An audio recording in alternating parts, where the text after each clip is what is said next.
Sunday Night Production. Aujourd'hui, on va tenter de percer tous les secrets de la nutrition sur Ultra avec un athlète élite et un professionnel. C'est parti. L'UTMB vient de célébrer son 20e anniversaire.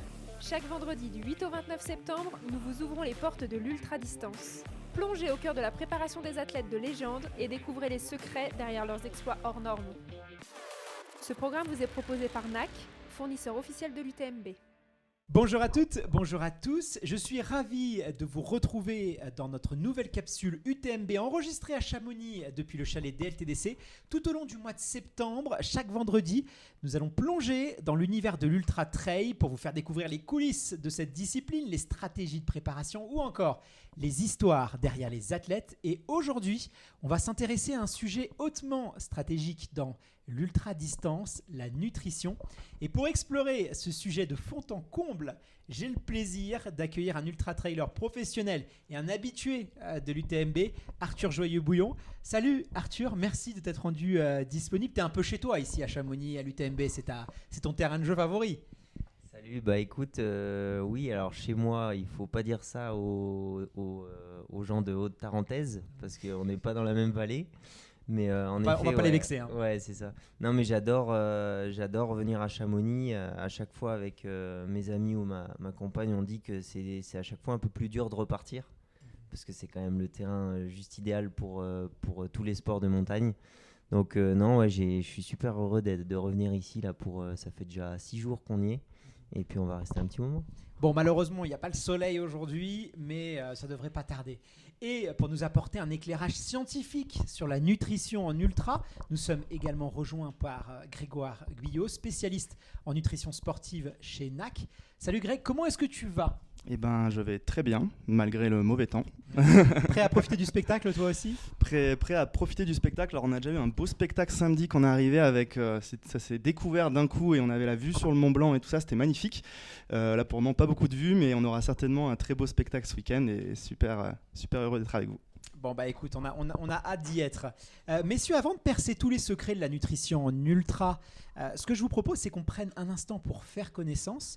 Arthur, je me tourne tout d'abord vers toi pour peut-être ceux qui n'ont pas encore le plaisir de te connaître. Est-ce que tu peux, en guise d'introduction, nous expliquer comment s'est passée ton arrivée dans le monde du trail ? Qu'est-ce qui t'a attiré dans ce sport et qu'est-ce qui te pousse à te dépasser chaque jour ? Bah, c'est simple, moi je suis natif du Vercors, donc à côté de Grenoble, et dans une famille où tout le monde pratique la montagne. Alors de base on ne faisait pas du trail, mais mes parents, mes grands-parents sont toujours partis en randonnée, déjà l'été. Je sais pas, à 6 ans je faisais le Taillefer en bivouac, donc tous les week-ends quand il faisait beau on partait le week-end et on dormait en refuge.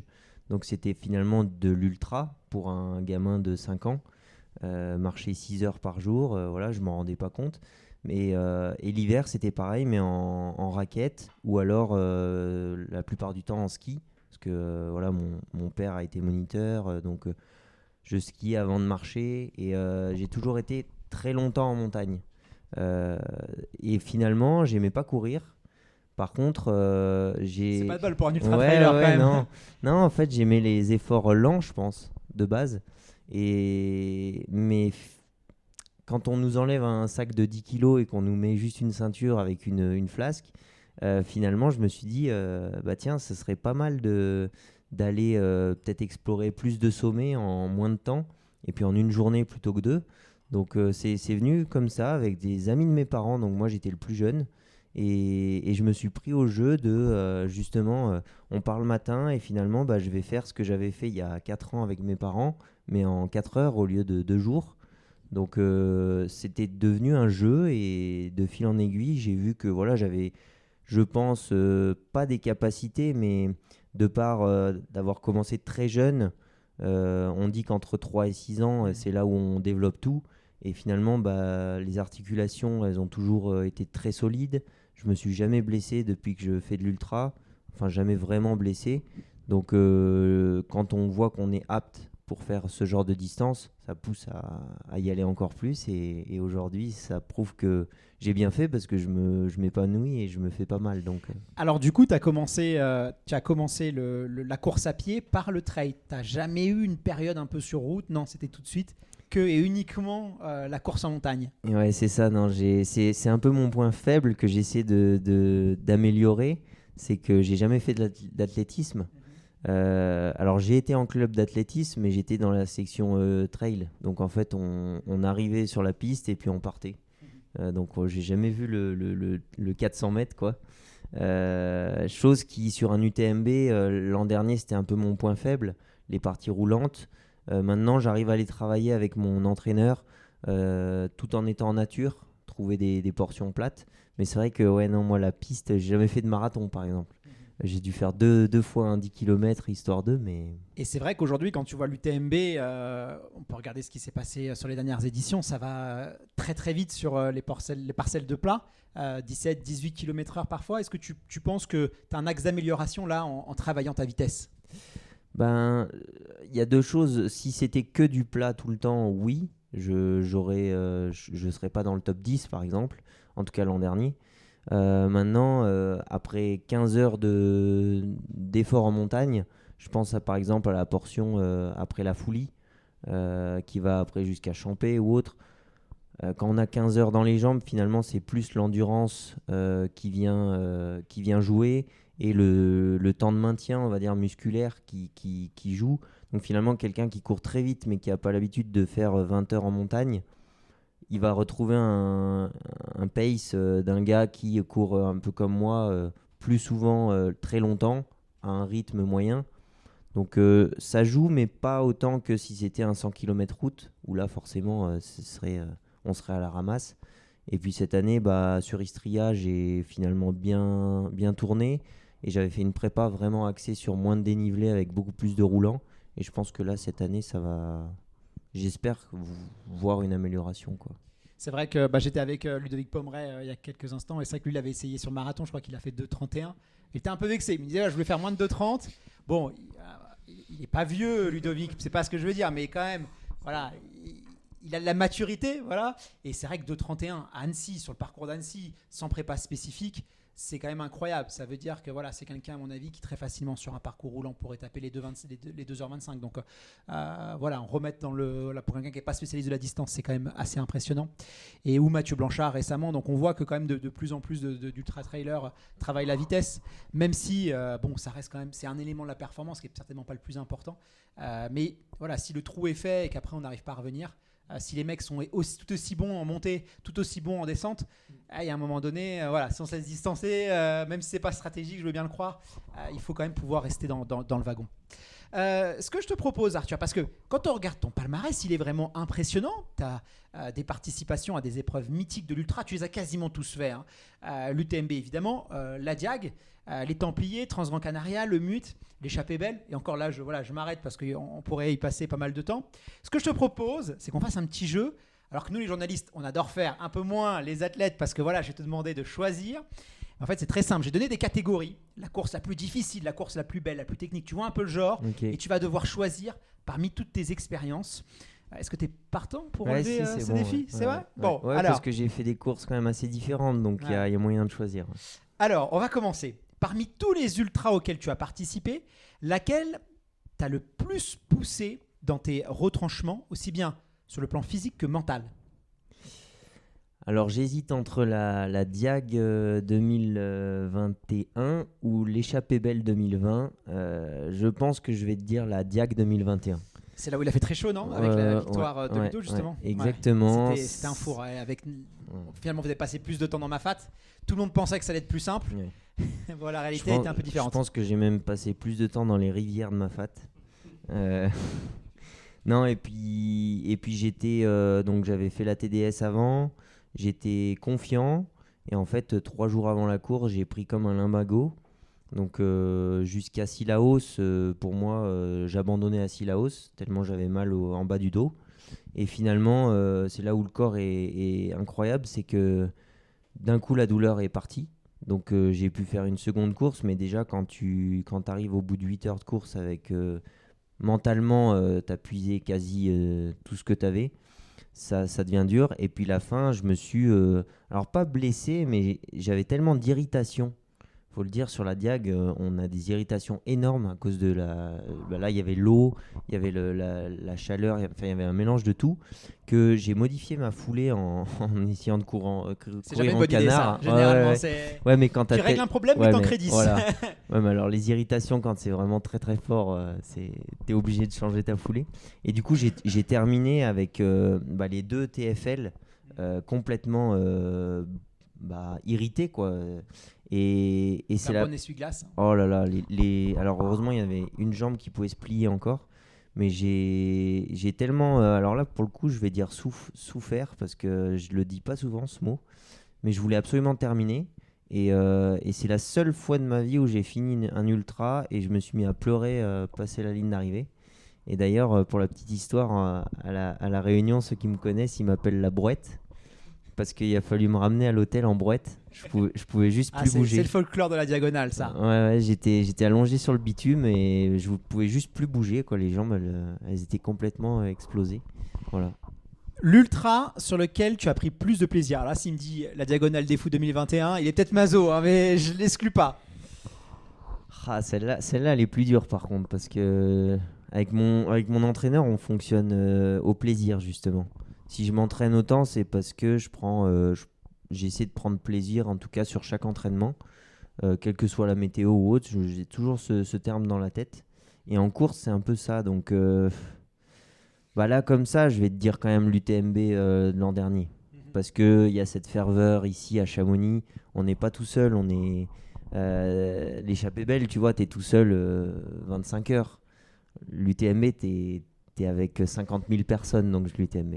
Parce que l'UTMB, on va pas se mentir, moi je fréquente pas mal d'athlètes et c'est une course où il y a beaucoup de pression, c'est une course où ça peut être compliqué aussi pour ses accompagnants d'avoir des accès, pour sa famille, tout est très compliqué à l'UTMB et c'est vrai qu'il y a plein de coureurs, alors ils le diront peut-être pas derrière le micro, mais ils le font parce que c'est important, parce qu'il faut y être et parce que c'est stratégique, mais le plaisir il n'est pas forcément là et quand ils peuvent faire l'impasse, ils n'hésitent pas à le faire. Toi, c'est une course sur laquelle tu t'éclates encore. Moi, je pense que de toutes mes participations sur les courses de l'UTMB, j'ai réussi parce que justement, je prends ça comme l'apothéose de ma saison. Si ça se passe bien, tant mieux. Si ça se passe mal, c'est le jeu de l'ultra. Et c'est vrai que je suis quelqu'un qui est un peu perché et qui stresse pour pas grand-chose. Et en fait, moi qui ai 50 000 personnes ou 5 000, finalement, ça reste une course où, de toute façon, je pars un peu dans l'inconnu de l'ultra. Et à mon avis, c'est ce que tu dis, il y a beaucoup d'élites qui partent avec trop de stress, trop de pression. Et la pression, souvent au niveau intestinal ou ce genre de choses, où ils partent beaucoup trop vite. Même l'arrivée, ouais. L'arrivée, le départ, pardon, c'est galvanisant avec cette musique, ces speakers. Ce monde, on te fait venir un par un. C'est vrai que ça c'est incroyable. C'est incroyable. Puis ça peut te pousser ou ça peut te paralyser. On l'avait vu chez les Françaises l'année dernière. Ouais. Ça a été compliqué. Ouais, puis on en avait discuté avec justement les Françaises qui étaient en équipe de France. Et c'est ça en fait. Trop de pression, quoi. Donc moi, je pense que j'en ai très peu et c'est pour ça que ça marche. T'as peut-être un équipementier qui te laisse un peu plus tranquille. En running, ça joue peut-être aussi. C'est vrai que c'est important. L'ultra avec le paysage le plus époustouflant. Là, pour le coup, je vais dire l'échappée belle. Ouais. J'aurais pu dire la Diag, mais bon, beaucoup diront la diagonale des fous. L'échappée belle qui est moins connue, qui traverse Beldon. Je pense que c'est la course que j'ai faite où il y a le plus de lacs, de montagnes. Où j'ai vu le plus d'animaux, où j'étais le plus souvent seul, et puis où on se rend compte qu'on est vraiment un grain de sable dans la montagne, parce que tous ceux qui l'ont fait disent on est au milieu des cailloux, mais c'est pas des cailloux, c'est des buildings de rochers. Non, c'est assez impressionnant. Il y a des montées où dans la nuit on croit que c'est le sommet de la montée. Pour moi, je crois que c'était une étoile. Et en fait, c'est les lampes des bénévoles qui sont 1500 mètres plus haut sur, je sais pas, je vais dire 5 km, c'est peut-être 6. Mais c'est des murs en fait à monter et les paysages sont juste splendides. l'ultra avec le parcours le plus technique. Je vais me répéter, c'est soit la diagonale, soit l'échappée belle. Au moins, tu as une corrélation entre la technicité et la beauté. Oui, tu as une petite récompense. Oui, c'est vrai que j'aime les parcours techniques aussi. Mais ça se vaut, c'est différent. Je dirais peut-être quand même la diag. Pour sa pluralité de terrain. Tu passes de tout, tu vois. C'est vrai, mais la diag, c'est incroyable. C'est une terre déjà qui a été très préservée, surtout quand dans le cercle de Mafate. Il faut savoir que on l'explore depuis très très peu de temps. Depuis qu'il y a les hélicos, à la rigueur, on peut y aller, mais tu as l'impression d'être dans le Jurassic Park, quoi. Franchement, c'est resté sauvage. Mais voilà, l'île de la Réunion est une île qui a été très très peu colonisée, habitée, jusqu'à l'apparition des bateaux en moteur. Il y avait quelques bateaux à voile qui arrivaient, mais sans la barrière de corail, c'était risqué parce qu'ils pouvaient ne pas repartir. Donc c'était souvent un bagne où on mettait les gens et puis on ne voulait plus les revoir. Et donc on a commencé vraiment à peupler cette île à partir de l'arrivée du bateau à moteur. Donc elle est restée vraiment dans son jus. Et quand tu es dans le cercle de Mafate, tu as l'impression d'être... Ouais, c'est Jurassic Park, quoi. C'est impressionnant, c'est impressionnant de beauté. L'ultra, avec la plus grosse densité que tu as couru, toi, en tant que personnel, avec là où tu as la plus grosse concurrence, le plus gros fil à retordre. Bon, ça, c'est pas une surprise, c'est l'UTMB. Enfin... Surtout l'édition 2023, avec, je crois, une 50aine de coureurs avec un indice au-dessus de 830 UTMB. Cette année, ça va être... Ouais, cette année. C'est assez chaud. Ouais, je pense que... Ouais, il va y avoir des surprises. Il n'y a pas Kylian, mais il y a beaucoup d'athlètes, comme tu dis, qui sont spécialistes du 100 miles. Ce que je reproche juste, c'est que l'UTMB n'a pas fait, par exemple, les dossards en fonction des cotations sur 100 miles et a gardé les cotations générales. Donc, on ne se rend pas trop compte comme ça qui y aura. Mais il y a des gars costauds sur la distance. Donc, le spectacle est souvent quand même garanti sur l'UTMB. Allez, une dernière, l'ultra avec la meilleure ambiance, le meilleur soutien des spectateurs, galvanisé. La meilleure ambiance spectateur, forcément, ça reste à Chamonix. Par contre, tu mettrais devant la diag. Ouais. Parce que la diag, les 7 premiers kilomètres sont... Il y a nulle part ailleurs où tu vois ça. C'est comme un Grand Prix de F1 où les gens y sont, mais je pense qu'il y a tout Saint-Denis qui est là au bord des chemins pendant 7 bornes. Tu voles. Par contre, l'UTMB, il y a ça au départ, à l'arrivée, puis sur les ravitaux. Maintenant, après, sur le côté ambiance festif, par exemple, la Transgran Canaria, cette année, j'ai été vraiment scotché. Course très bien organisée, franchement, super bien je ne m'attendais pas à un niveau ouais. aussi incroyable sur une île finalement. Et puis les gens, tu vois qu'ils sont, alors c'est peut-être un peu le côté hispanique, mais ils sont super dans l'ambiance de fête, enfin voilà, tu vois, il y a les tambours, il y a... le départ avec la musique, c'était assez fou. Donc, sur sable. Je pourrais mettre les Canaries, tu vois. Ouais, la Transgran Canaria est une très très belle course. Avec toujours un beau niveau du spectacle cette année encore, et puis des paysages aussi très sympas, très différents en plus de ce que tu peux retrouver sur le circuit. Merci beaucoup Arthur de t'être prêté au jeu. Greg, ça va être à ton tour, alors t'inquiète pas, je vais pas te faire un petit pronostic, mais alors déjà nos auditeurs te connaissent déjà pour la plupart très bien, puisque cet été tu as animé avec moi une capsule justement dédiée à la nutrition. Tu es responsable produit et une innovation chez la marque NAC, la marque Nutrition Sportive, qui est également partenaire de l'UTMB. C'est la marque qui explose, on va pas se mentir, c'est vraiment un peu la marque en ce moment qui fascine un peu tout le monde. Alors durant le sommet mondial du trail, tu accompagnes, tu conseilles aussi les athlètes dans leur gestion du ravitaillement. Avant le départ d'une grande course, généralement, quelles sont les préoccupations des athlètes que tu vas encadrer? On t'appelle, on te sollicite, pourquoi? Qu'est-ce qui se passe dans la tête d'un athlète quand il pense à sa nutrition 24, 48 heures, 72 heures avant son échéance? Oui, alors ravi d'être avec vous, bonjour tout le monde. Alors déjà, un athlète 72 heures avant son échéance... Là, il est en panique. mais en fait, globalement, nous, les athlètes, pour une course comme l'UTMB, on a commencé à travailler avec eux bien en amont, des mois et des mois, avec des athlètes comme Arthur. Alors là, on parle d'années presque, parce qu'on construit les produits ensemble. Mais globalement, nous, pour une marque de nutrition comme NAC, nous, l'UTMB, il commence un mois et demi avant. où on commence à demander à tous nos athlètes qu'est-ce qu'il leur faut, c'est quoi leur programme. Si on voit qu'il y a des incertitudes, qu'il y a des doutes, on fait beaucoup de réunions avec eux. On regarde tous les profils de course. On regarde à quel produit, NAC là pour le coup, mais quel produit en général va être à quel ravitaillement. Et vraiment, on les guide. Alors après, ça va vraiment dépendre de chaque athlète. Il y a des athlètes qui vont être ultra carrés. On fait des noms.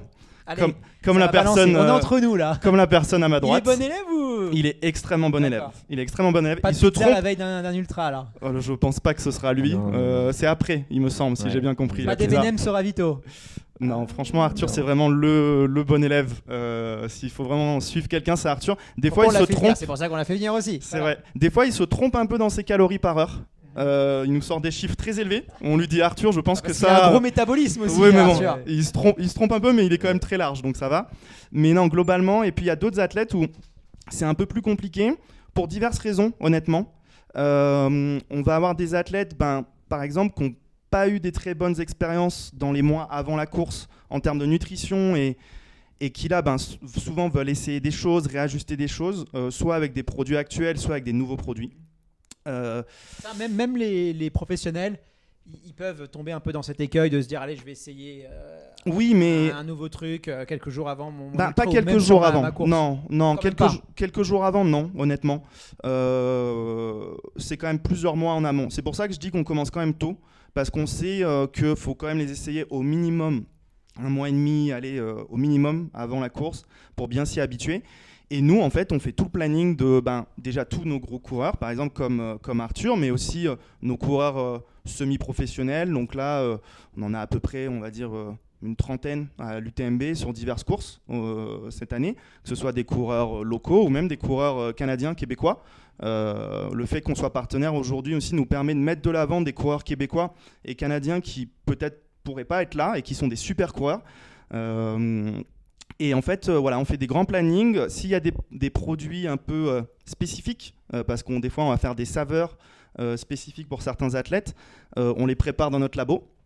Et voilà, on a tout un planning. On fait en sorte d'envoyer les produits en amont à tous les coureurs et aussi de les avoir sur site, justement pour ces petites paniques d'avant-jour. Donc là, on en discutait avec Arthur un peu plus tôt. Il panique pas, mais il lui manque quelques petits produits. Donc il passera nous voir et on va s'en occuper. Mais Bon, voilà. A priori, à Chamonix, il devrait manquer de rien. Je pense qu'il y a un petit peu de stock à droite, à gauche. Alors, on va rentrer dans le vif du sujet. C'est la nutrition sur ultra.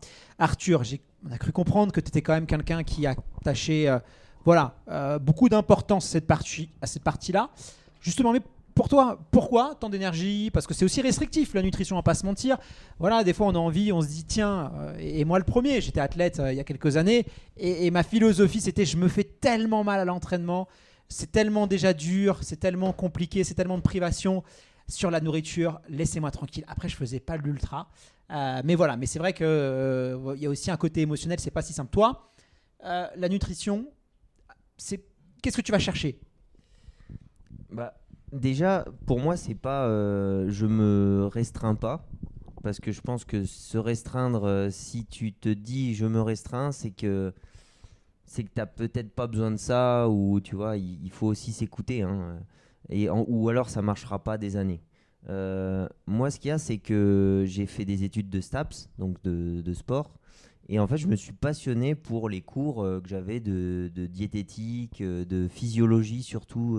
Comment le corps fonctionnait en fonction de ce qu'on lui donne, comment il l'assimile, en quoi il le transforme. Et quand on connaît un peu le cycle de l'énergie, on se rend compte que pour performer, après, en fait, c'est comme une Formule 1. Si on lui met du mauvais carburant, finalement, on n'en tire pas grand-chose. Ou alors, sur la durée, le moteur, il casse. Donc, c'est parti de là, déjà, ma passion pour ça. Donc après, on apprend un peu toutes les formes d'énergie, ce dont le corps a besoin. Et deuxième chose très importante, c'est que moi, j'ai de gros soucis de digestion, mais au quotidien. Depuis que je suis tout petit, j'ai le côlon irritable. Enfin voilà, tu vois, donc je peux pas. Je pense que c'est 30% des coureurs qui ont vraiment des soucis de digestion, donc c'est pas anodin. Oui, je pense. Et par exemple, tu vois, je peux pas boire de lait. le lactose, je le digère pas. Alors ça, c'est même plus que 30% des adultes. Normalement, c'est plus. Même dans le fromage ou dans... Alors le fromage, ça passe encore, tu vois. Mais je suis comme rassuré. Non, mais par exemple, les poudres Recovery, avant NAC, j'en ai eu utilisé. Mais c'était un calvaire. Après les courses, en fait, pendant 3 jours derrière, j'avais mal au ventre. Ça allait pas. C'est hyper contraignant. Les Voilà. intolérances au lactose, c'est super contraignant. Et j'en passe. Il y a d'autres intolérances. Donc, ce qui m'a amené pour la performance et pour gérer un ultra qui, on sait, c'est 30% des abandons à peu près, l'estomac. J'ai dû chercher des marques de nutrition qui allaient jusqu'à trouver NAC. Mais avant ça, j'en ai eu beaucoup. J'ai testé toutes les grandes marques et voilà, quoi, je ne trouvais pas. Donc toi, la nutrition, c'est essentiellement pour de la performance, essentiellement pour de la récupération, essentiellement pour la prévention des blessures. Comment tu classerais un peu ce combo ? En 1, je pense que je mettrais pour la santé générale. Parce que je fais ce sport depuis longtemps et je sais que, par exemple, manger que des gels ultra chimiques et avec plein de, entre guillemets, de mauvais, de colorants, de trucs dedans, finalement, c'est notre alimentation quasi quotidienne aux athlètes. Tu vois, là, je disais tout à l'heure que la poudre d'effort, je bois en ce moment plus de poudre que d'eau parce qu'on s'entraîne énormément.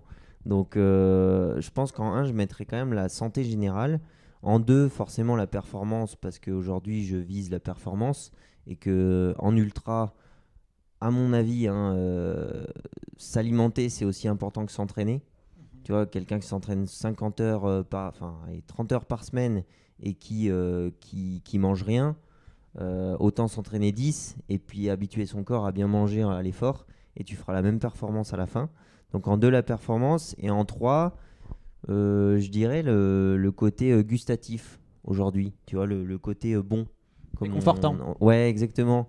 Que finalement, tu as envie de manger à l'effort, c'est ce dont on parlait la dernière fois sur que tu as envie d'atteindre ton ravitaillement, que c'est ça, te motive, parce qu'au final, après 4-5 heures d'effort, parfois il faut se raccrocher à des choses. Puis parfois, tu sais que tu as besoin de manger, tu as besoin d'énergie, ça, c'est pas un problème. Mais tu sors ton truc et puis tu te dis, mais non, en fait, j'ai pas faim, quoi. J'ai pas envie de ce truc, filez-moi, tu vois, une pizza ou autre chose. Parce que tu as envie. Non, mais faut pas faire des goûts pizza. Il y a des camions à pizza mais voilà, au sommet, tu vois, non, mais une barre cacahuète. Ouais. Tu vois, c'est bête, mais elle est super bonne, quoi. Donc, voilà. Alors, Greg, la nutrition en ultra trail, elle est souvent comparée quand même, je ne vais pas dire à un art, à une science, mais voilà, c'est quelque chose de sérieux, entre guillemets. Est-ce que tu pourrais nous dire en quoi la nutrition sur ultra, elle est radicalement différente de ce qu'on peut avoir sur trail court, même jusqu'à 50, 60, 70 km, voire même sur marathon? Pourquoi l'ultra, c'est très spécifique? Ouais, l'ultra, c'est très spécifique parce que déjà, un ultra, c'est un peu une petite vie, quoi, en soi. On part et puis déjà, comme l'a dit Arthur, des fois, tu sais pas si tu vas finir. Donc déjà, tu veux finir. C'est ça, je pense, la différence un peu déjà de mentalité entre les trails plus courts ou le marathon. Et ça amène quoi? C'est-à-dire que on va avoir à moins pousser son corps. Alors dans les efforts plus courts comme le marathon, les trails plus courts, ça va être surtout sur le sucre, la nutrition. Ça va vraiment être la source principale d'énergie et ça c'est normal et c'est ce qu'on voit beaucoup de gens. Sur le Il faut trail, alimenter son corps en sucre pour pouvoir tenir pour l'effort, pouvoir l'intensité tenir, de c'est l'effort. ça. Et les gens se disent sur des efforts de marathon ou plus courts, on dit moi il faut du sucre et en fait on est un peu pas à brûler son corps, mais en gros on est un peu une grosse cocotte minute à rouler au sucre là, et on arrive à la fin et puis après on se repose. Le trail c'est pas ça, parce que si on essaie de faire ça pendant 4, 5, 6 heures, on va abandonner après 6 heures, mais parce qu'on va commencer à avoir des mal aux jambes, des douleurs musculaires, on va commencer à avoir des problèmes digestifs, parce qu'il faut prendre en compte que beaucoup de coureurs sur marathon ou sur des trails plus courts qui mangent que du sucre, faudrait leur demander qu'est-ce qui se passe après, une fois qu'ils sont arrivés, après l'arrivée. Il y a des problèmes digestifs, souvent c'est pas super agréable, c'est des choses qu'on met moins de l'avant mais qui sont vraies. Et donc sur un trail, on peut pas faire ça, faut avoir une approche beaucoup plus complète. Bien sûr qu'on a besoin de sucre, mais beaucoup moins. on va avoir besoin de protéines pour avoir de l'énergie, mais surtout pour ses muscles, pour pouvoir tenir. On va avoir besoin de lipides, donc de sources. Excuse-moi, je rebondis sur ce que tu dis, parce que c'est vrai que la protéine, on la voit souvent dans la phase de reconstruction musculaire. C'est plutôt une phase qui vient après l'effort. Là, ce que tu nous dis, c'est que la protéine, elle a quand même un impact pendant la course, pendant l'effort. Ah oui. Oui, nous, de toute façon, on met de la protéine partout, dans tous nos produits, depuis le début de NAC. Et c'était vraiment ça. C'est très peu mis en avant, ça. Finalement, la protéine, on en parle peut-être sur Ultra, mais sur d'autres courses, c'est moins mis en avant. Non, c'est vrai. Après, de plus en plus, honnêtement, la protéine dans les produits de longue distance, c'est moins mis en avant, mais c'est quand même des choses qui existaient avant. Après, je pense que parce que les ultra-trails, le trail en général est de plus en plus commun, donc on a l'impression que c'est un peu en train de de partir un peu plus sur les courses normales et sur la nutrition normale.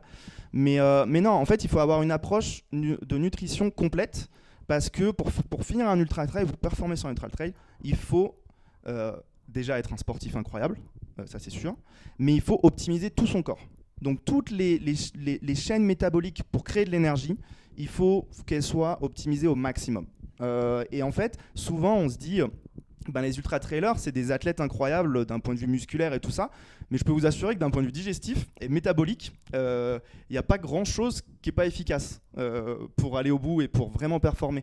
C'est un écrémage aussi à haut niveau. Ceux qui n'ont pas un métabolisme, un digestif, ils ne passent pas les caps et donc on ne les voit pas à très haut niveau. Ils sont éliminés un peu en quelque sorte. Oui, ils sont éliminés, mais en fait, c'est... alors oui, il y a des gens qui vont avoir des métabolismes très très efficaces, à plein de niveaux, mais aussi les gens le savent pas ça, mais un métabolisme ça s'entraîne. L'estomac ça s'entraîne, plein de choses s'entraînent.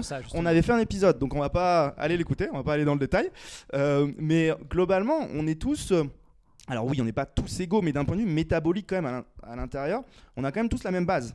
Après, il va y avoir des choses qui sont moins actives, moins performantes, parce que dans notre vie de tous les jours, on n'est pas à utiliser tous nos métabolismes, mais dans un ultra trail, il faut faire ça pour aller au bout déjà, pour aller vite après. Et donc voilà, donc c'est pour ça que nous chez NAC, on a une approche plus globale avec une nutrition plus complète dans tous nos produits.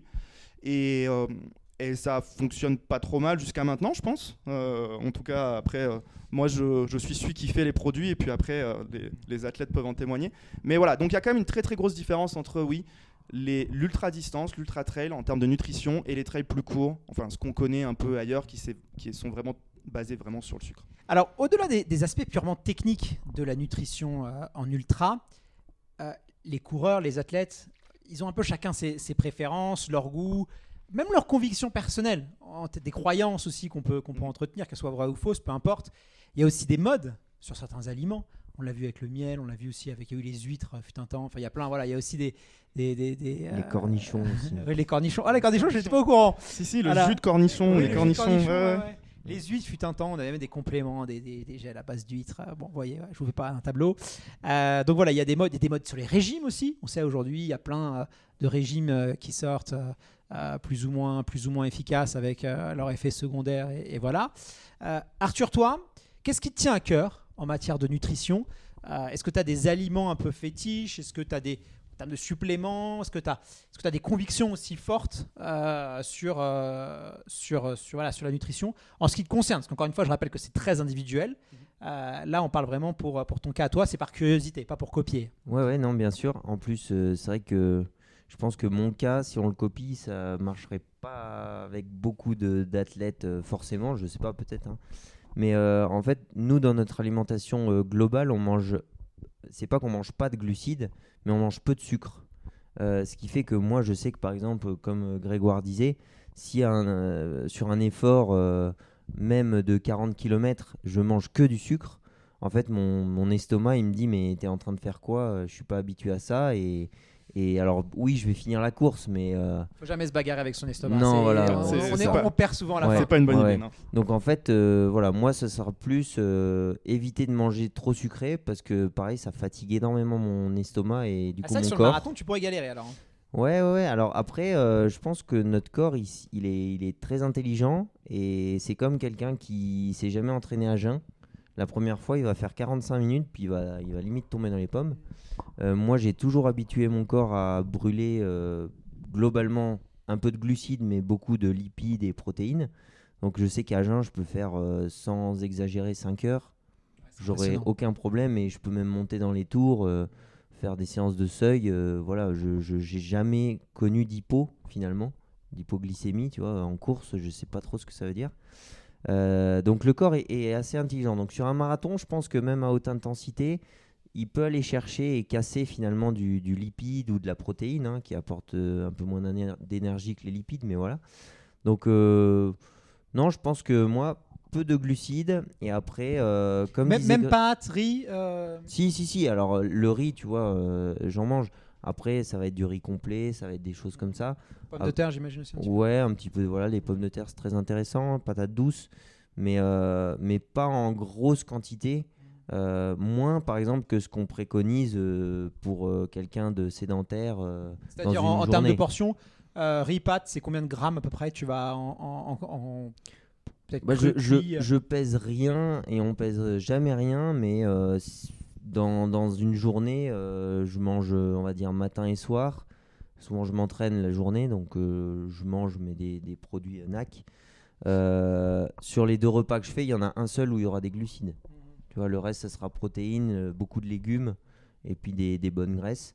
Après, tu sais les nombres de calories que tu t'envoies par jour à peu près? non, si je fais pas attention trop, même avec ce que je m'entraîne, parce qu'on je veux dire, adore avec la le bonne volume, nourriture. avec le volume que tu as, Oui. si tu compenses pas en calories, tu vas perdre énormément de poids. Donc tu Ouais, n'as pas le choix, tu vas te fragiliser, tu vas exactement, tomber être malade. blessé. Ouais. Voilà, c'est souvent des athlètes fractures de fatigue. Les rhumes, mais même un rhume, ouais. tu vois, tu chopes tout, Ouais. tout ce qui Ouais. traîne, quoi. En fait, quand j'ai faim, je mange. Maintenant, c'est ça. Hein. Avec mon acupunctrice, on travaille là-dessus. T'as faim, tu manges. T'as pas faim, tu manges pas. Et Tu puis, fais des périodes voilà. d'affûtage ou des périodes où tu vas un peu t'engraisser, après tu vas un peu t'affûter, ou tu essayes d'avoir un poids plutôt fixe tout au long de l'année? Ah non, moi, j'ai pas de poids du Parce tout. que là, on voit que t'es fixe. affûté là. Oui. Là, il est. Là, Heureusement, là, c'est Voilà, le moment là, d'être affûté. Là. Il n'y a rien qui dépasse. Hein. Ouais, non. C'est tranchant. Non, l'hiver, j'ai tendance à prendre un peu parce que je fais du ski alpinisme, donc il fait quand même très froid là où on habite. Mine de rien, ça joue.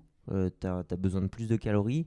Après, l'été, c'est vrai que sans faire forcément très attention, mais j'enlève 2-3 aliments, type le pain blanc ou que je peux manger au restaurant ou autre. Et tout de suite, tu perds 2 kilos. Quoi. Ouais, Donc, c'est les petits pièges qui te ouais, rajoutent des calories. t'arrives un à peu bêtes. ton poids de forme pour l'UTMB. Donc voilà. C'est vrai qu'il y a un changement de philosophie maintenant où les athlètes ils cherchent plus. Enfin, tu peux pas être affûté toute l'année parce que sinon tu te blesses, Non. t'es malade, c'est pas. Donc maintenant on n'hésite plus à prendre quelques kilos un petit peu en trop. Puis Et puis après, ouais. mentalement, c'est pas bon. Tu vois, on n'a même pas de balance à la maison. Quoi. Je me pèse peut-être 3 fois par an. Je sais pas, je fais aux sensations. Là, je sais que je suis bien parce que c'est bête, mais tu vois, sur Strava, tu vois tes temps et tu te dis, mais là, j'étais cool, puis je fais mon meilleur temps. Bon, c'est que je dois être affûté.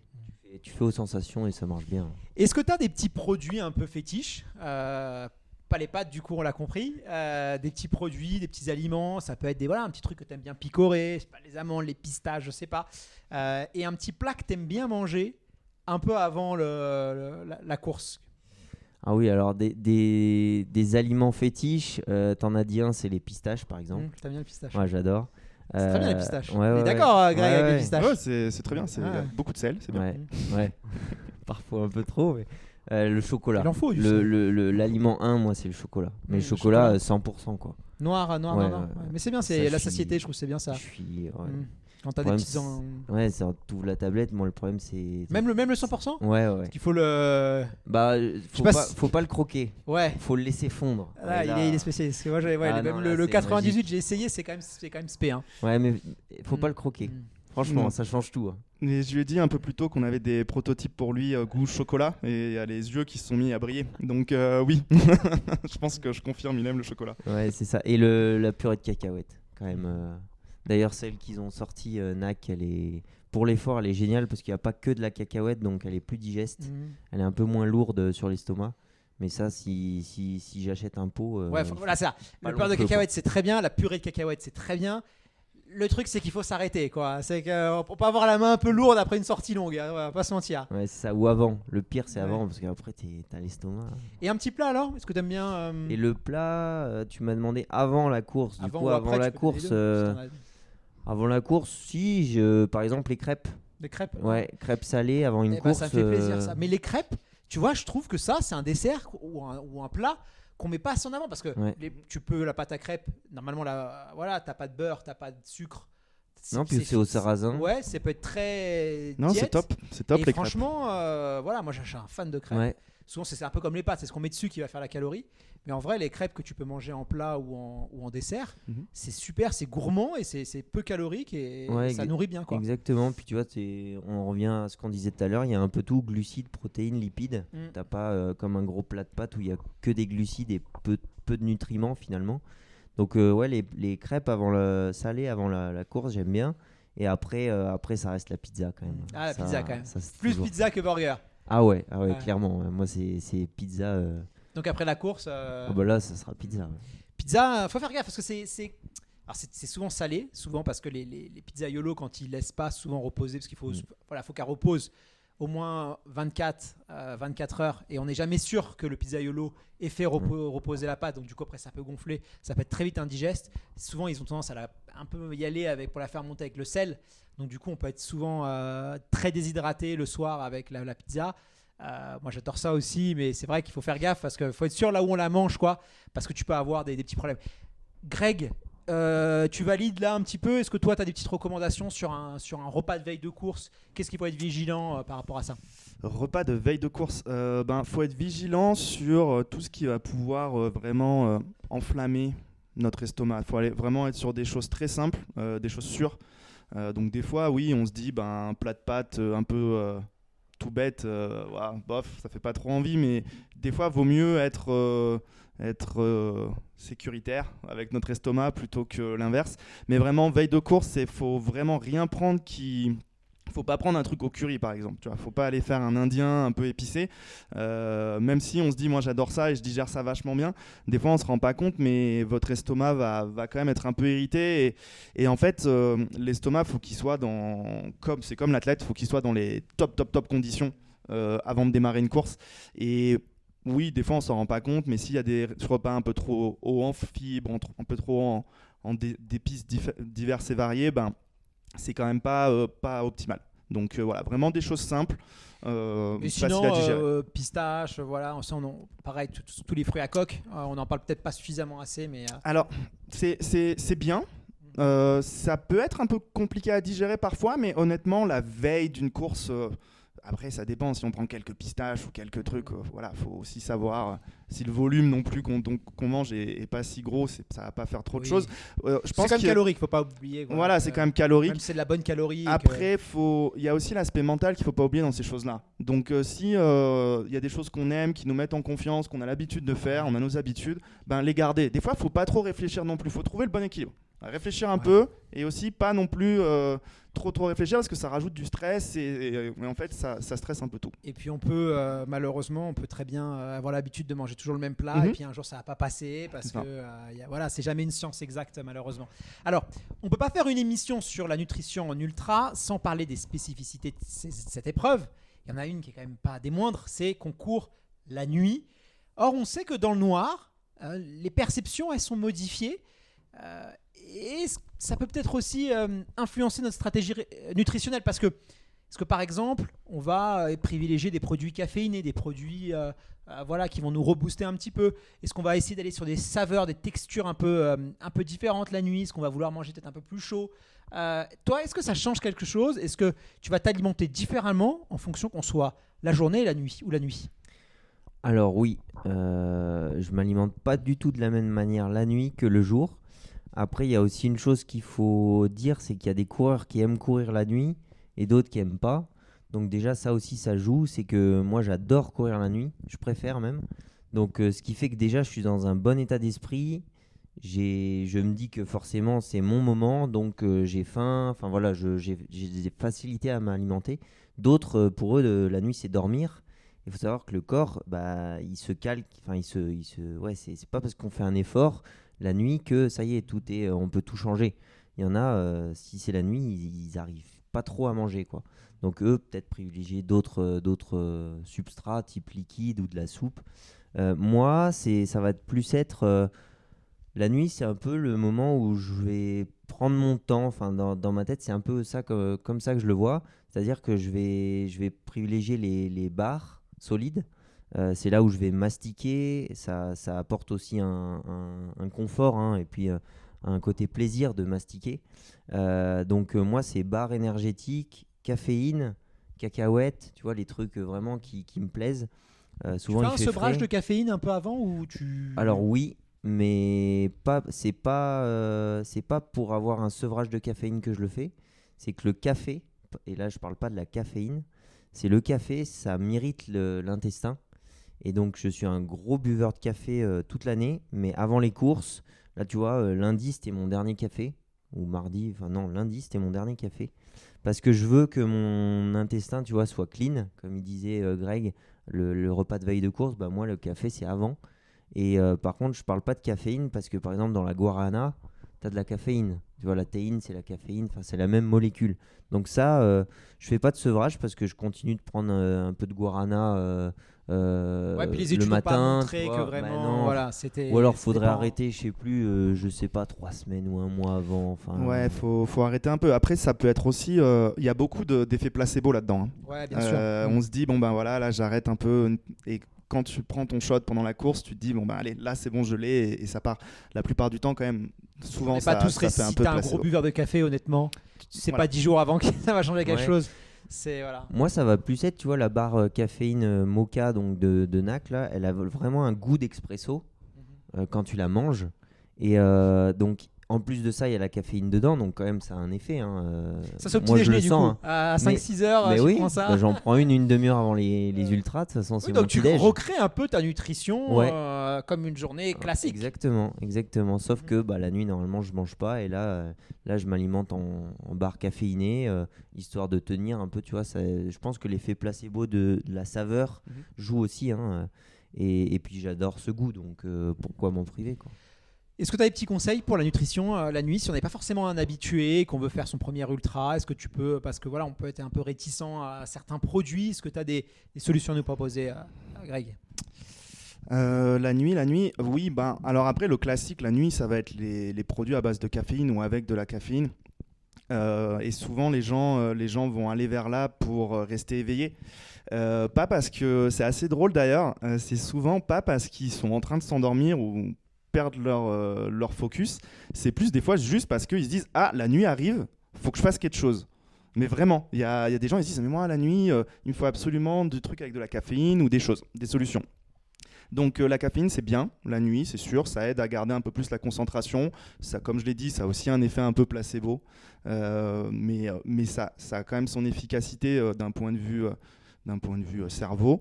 La caféine, on en parle assez peu, mais il faut quand même faire attention, ça reste un excitant musculaire. Donc ça peut des fois amener plus de crampes si on a tendance à avoir des crampes, donc toujours faire attention. Et puis la nuit, après, comme l'a dit Arthur, en fait, essayer d'aller, parce qu'en fait la nuit on perd un peu des repères visuels, on est un peu perdu, donc aller vers des saveurs qui sont réconfortantes pour nous. Je pense que c'est super important parce que ça nous replace un peu dans la course. La nuit, ouais, c'est vraiment une période à part, à mon avis, dans une course. Donc aller vers des saveurs réconfortantes, aller vers des saveurs avec du café ou caféiné pour garder le focus, même si c'est un effet placebo. Il y a des purées aussi de plus en plus qui se font. Oui, et aller vers des choses éventuellement salées. Le soir ou la nuit. Pourquoi ? Parce que, on l'a dit, un ultra trail, c'est quasiment une journée. Et tu l'as très bien dit, tu viens de le dire. Tu dis, tiens, Arthur, dans son ultra trail, il refait un peu ce qu'il va manger dans sa journée.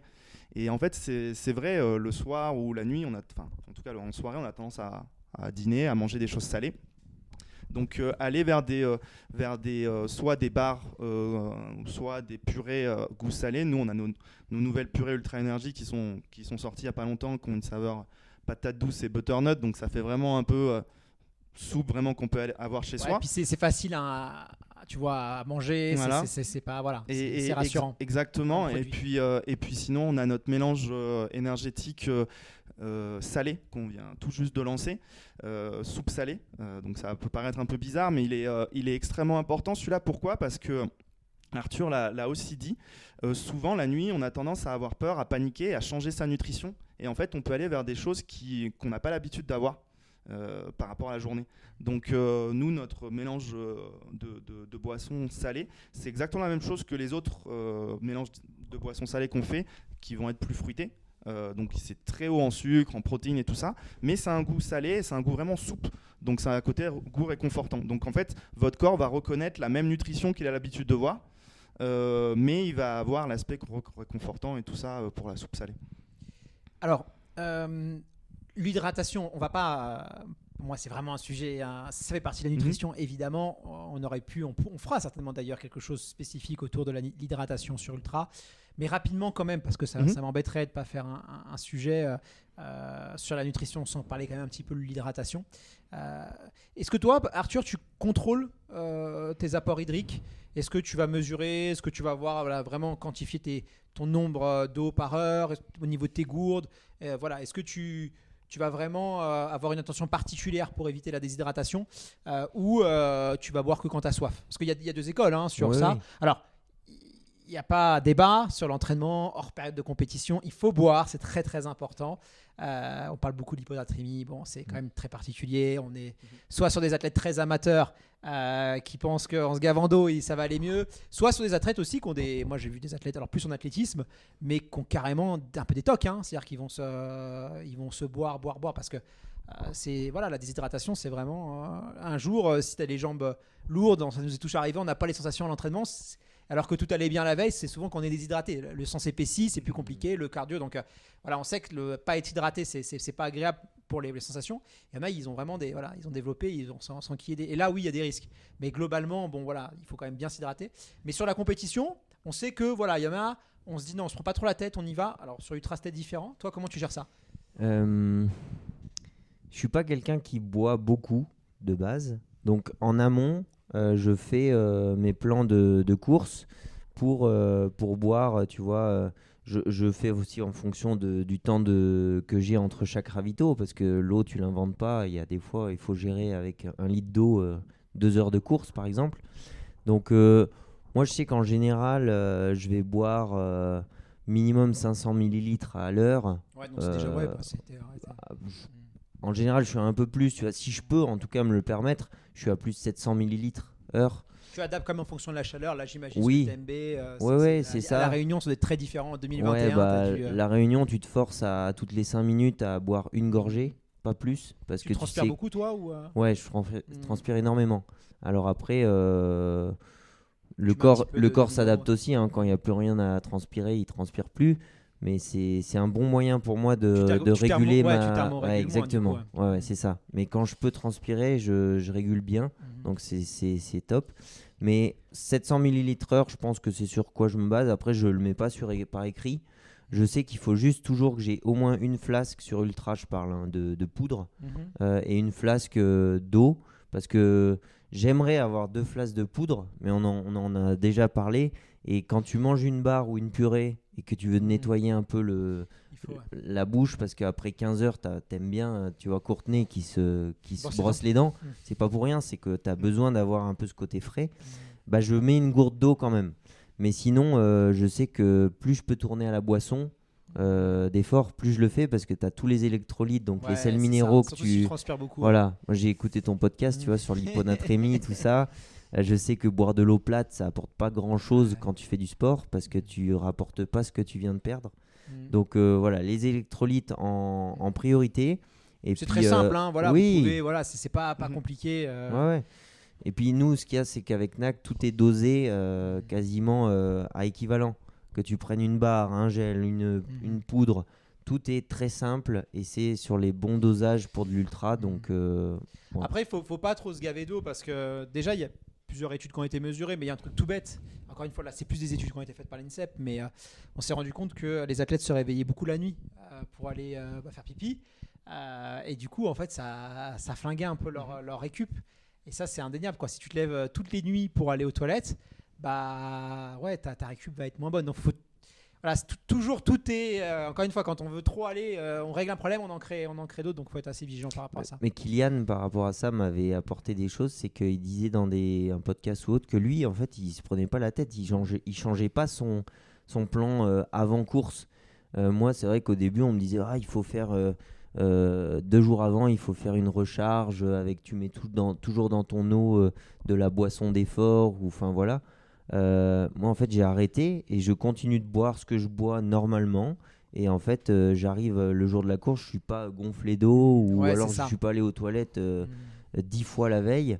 Et je trouve que ça, pour le coup, ça marche très bien. C'est vraiment un juste milieu entre. Ouais. Façon, trop boire sera pour moi, bon, je peux dire, parce que pas boire, c'est compliqué, mais trop boire, pour moi, il y aura quand même beaucoup de problèmes par rapport à pas assez boire. Alors, avant de se quitter, j'aimerais quand même qu'on parle un peu et qu'on s'intéresse rapidement à tout ce qui est supplémentation sur Ultra.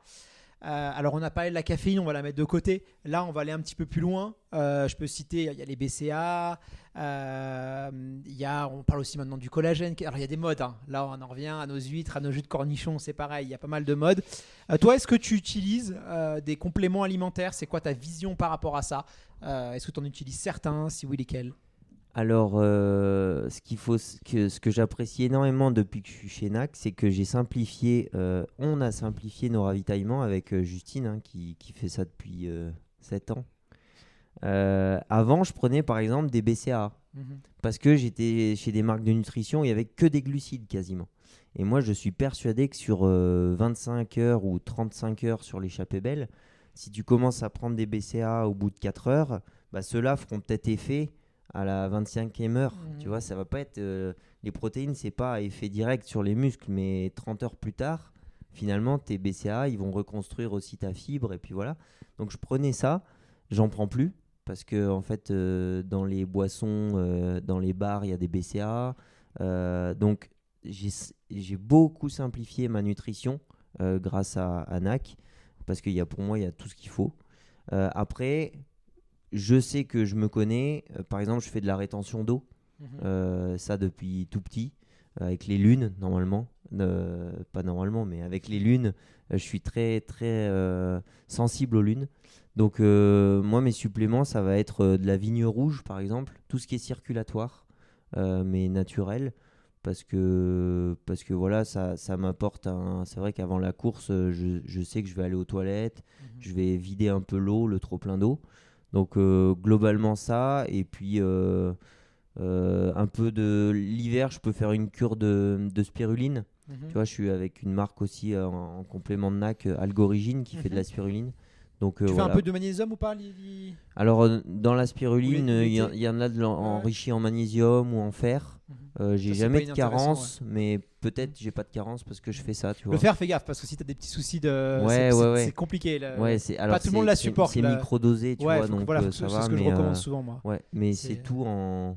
Pas les capsules à l'ancienne, là, un truc qui te défonce le ventre. Ouais, comme le magnésium. Ouais. Donc, Mais non, le moi, magnésium, voilà, c'est pour le coup, moi je trouve que c'est intéressant parce que l'hiver, l'été, on transpire. Bon, bah, si on a un bon tips pour nos auditeurs, mais c'est souvent quand on a les pupilles qui convulsent, c'est souvent lié à un manque de magnésium. Et là, bon, quand on transpire ou quoi que ce soit, ça peut arriver quand même. Donc, je crois qu'il y a des études qui ont été faites que 70% des Français sont en déficit de magnésium. C'est vraiment l'une des carences qu'on retrouve le plus. Et avec des os, même pas besoin des fois d'aller acheter. C'est vraiment des trucs sur lesquels il faut faire gaffe. Est-ce que NAC, du coup, c'est quoi votre philosophie par rapport à ça ? Parce que ça fait un peu débat.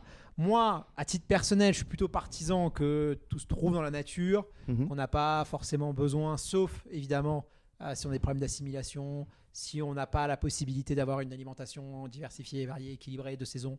Ça peut être intéressant. Je ne les jette pas avec l'eau du bain, mais bon, voilà, j'en méfie un peu. On avait avec les BCA, il y a eu plein de modes et tout. On a vu aussi les dérives. Moi, j'ai vu des athlètes avec les pieds gonflés. On sait que c'est aussi des produits qui peuvent être dangereux pour le foie. Il faut faire gaffe.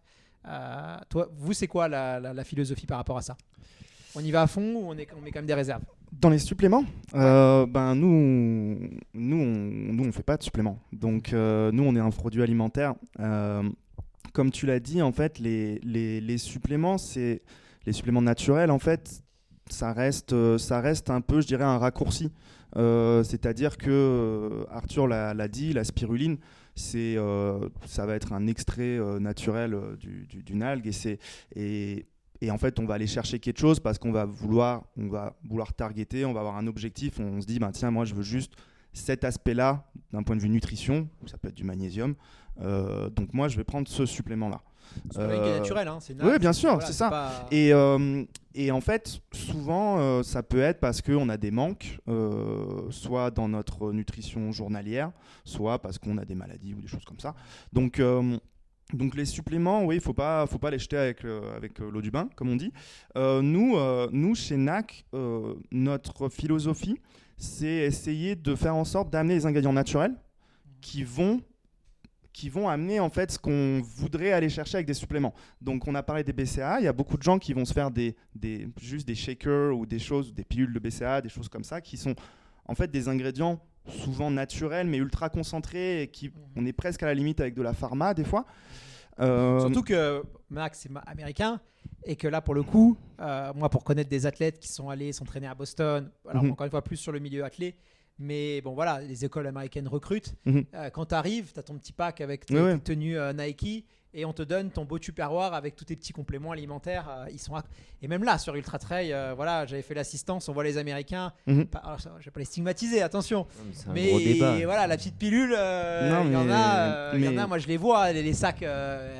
Il y a plein d'athlètes chez les hommes, chez les filles, où il y en a plein de produits de pilules. Et on reconnaît souvent un sac de ravito au nombre de pilules, quoi. Tu peux savoir la nationalité d'un coureur avec ça.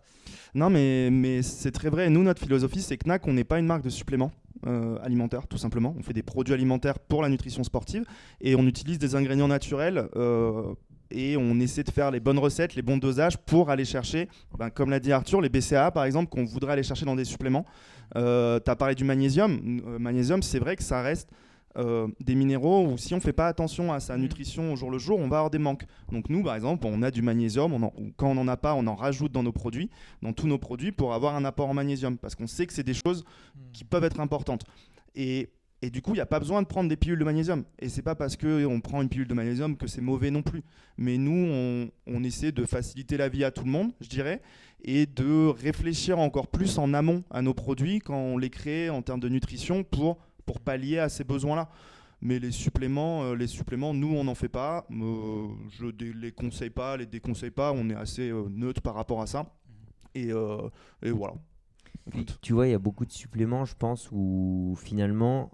Ça peut être, moi personnellement, je peux me dire, tiens, je vais supplémenter mon alimentation. Donc c'est des suppléments, mais ça va être les épices. Le combo curcuma-poivre, c'est le plus gros anti-inflammatoire naturel qui existe.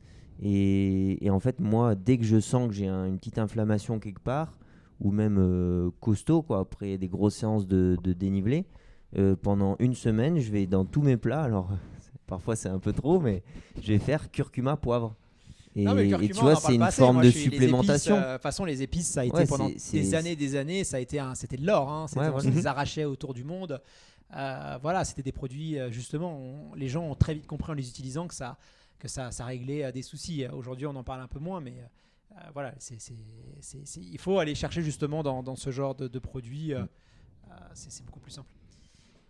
Cette émission touche à sa fin. Merci infiniment Arthur, Grégoire de vous être rendu disponible. Ça a été, voilà, moi j'ai appris pas mal de choses. Donc ça, voilà, je n'étais pas forcément expert encore sur l'ultra. En tout cas sur cette question de la nutrition, c'était passionnant. Merci infiniment à vous deux. Bonne course, parce que voilà, l'heure où sera diffusé l'épisode, tu auras déjà couru. Nos auditeurs ont déjà le résultat, mais nous on ne l'a pas encore. Et puis merci à NAC aussi d'avoir rendu cet échange possible. Et puis je vous dis à très vite. Merci. Et merci beaucoup, à très vite. À bientôt. Salut. L'UTMB vient de célébrer son 20e anniversaire. Chaque vendredi du 8 au 29 septembre, nous vous ouvrons les portes de l'ultra-distance. Plongez au cœur de la préparation des athlètes de légende et découvrez les secrets derrière leurs exploits hors normes. Ce programme vous est proposé par NAC, fournisseur officiel de l'UTMB.